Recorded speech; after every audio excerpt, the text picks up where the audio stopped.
Alors, bienvenue dans cette belle saison.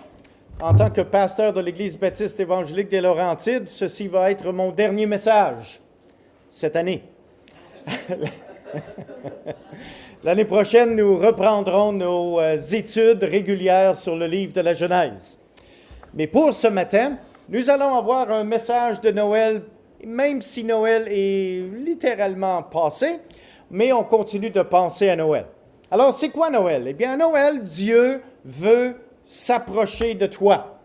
C'est la raison de Noël.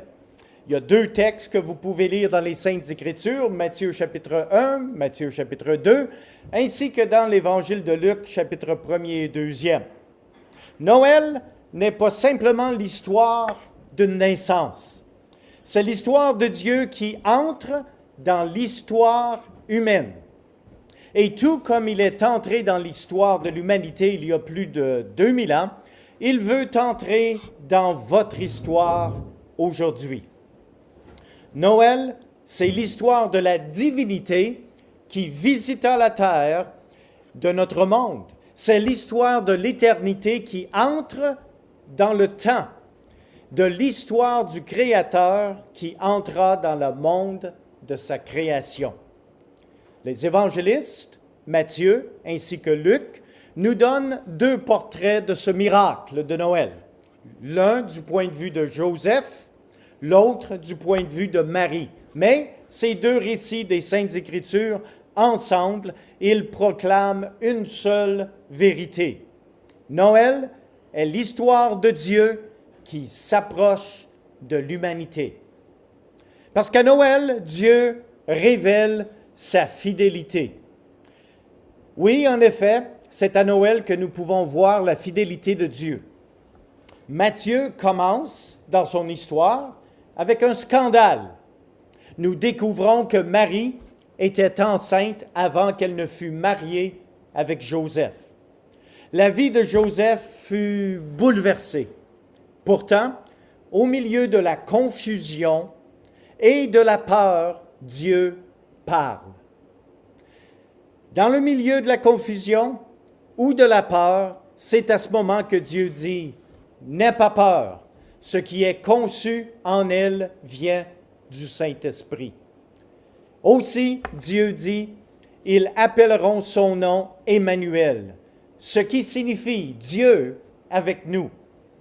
Quelle belle phrase d'encouragement!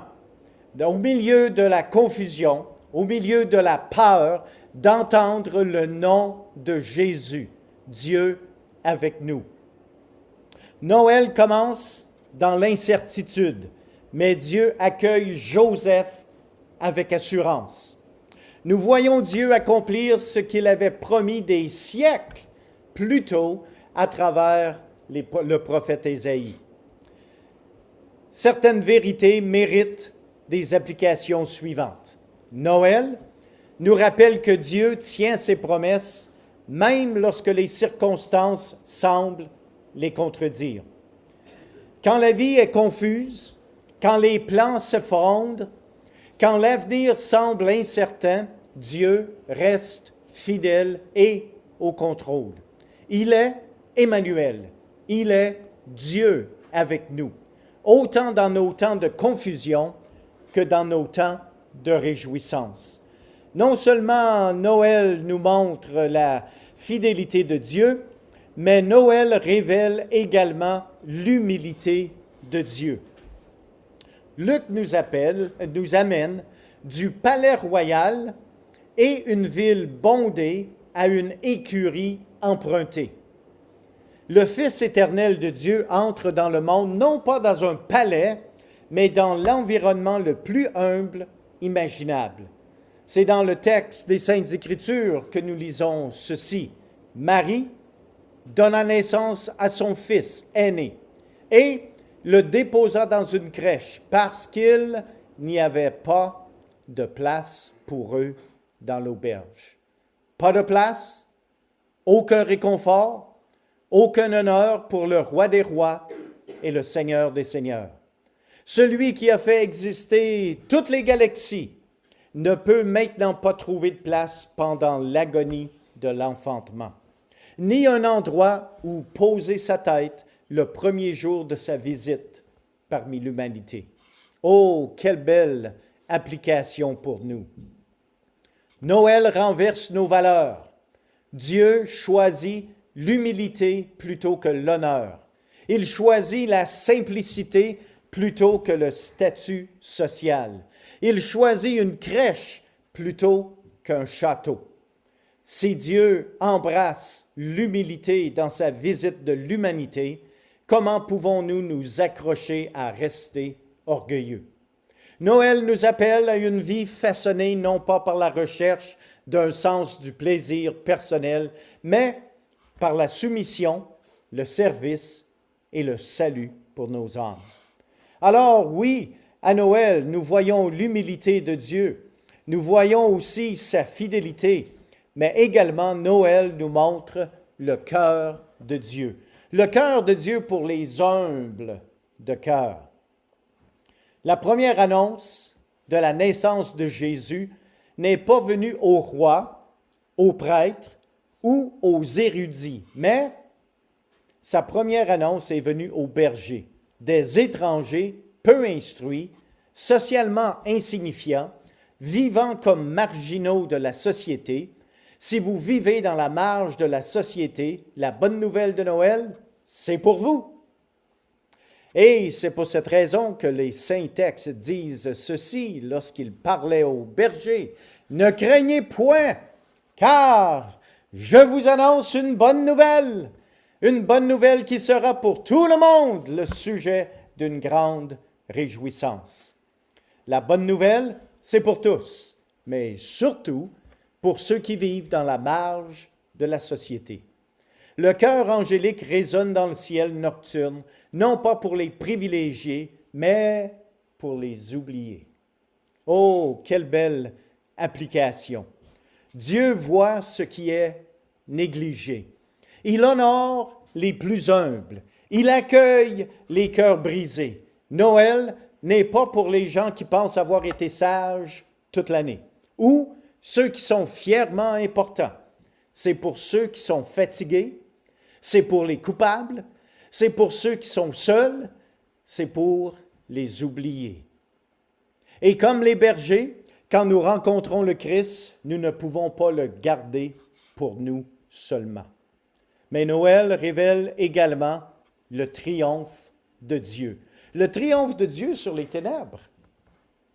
Matthieu nous montre un autre groupe cherchant le roi nouveau-né.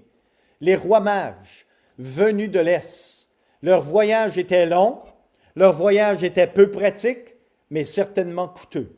Mais il était rempli de lumière divine qui les guida pas après pas. Le message était celui-ci.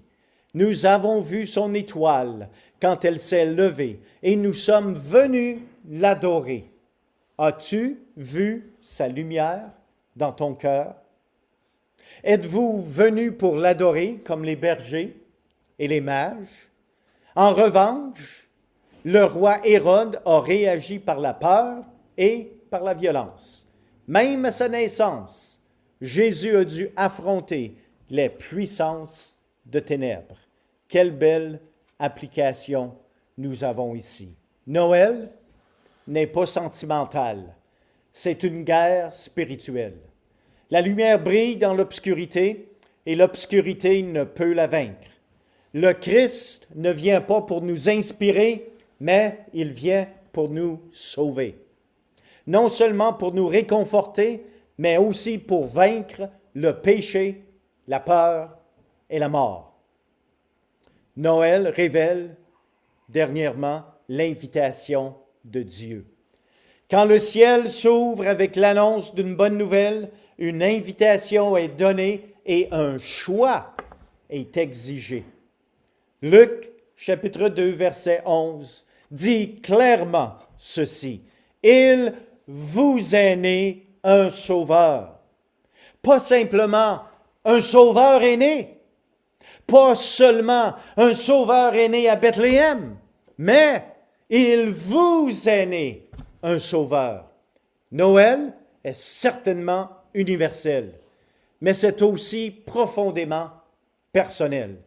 Jésus ne vient pas seulement pour le monde, mais il est venu pour toi. Quelle belle et bonne nouvelle. Il vous est né un sauveur.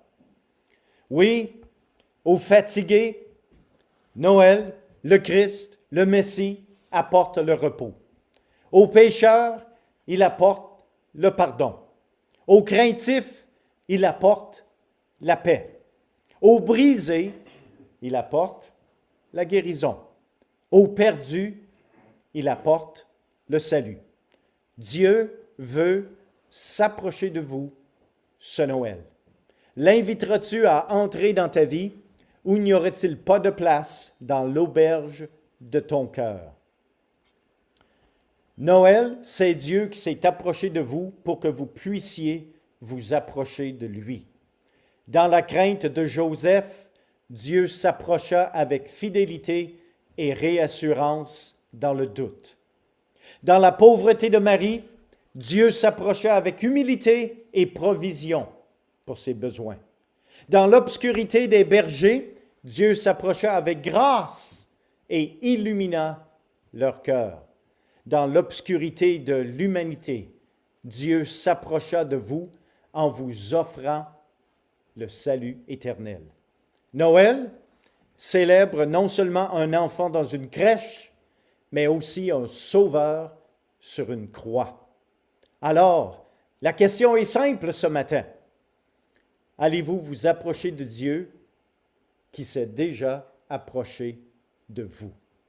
L'invitation de Dieu demande une décision de votre part.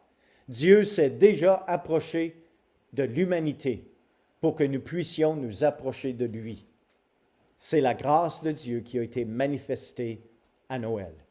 Que le Seigneur vous bénisse et que l'étude de sa parole vous accompagne.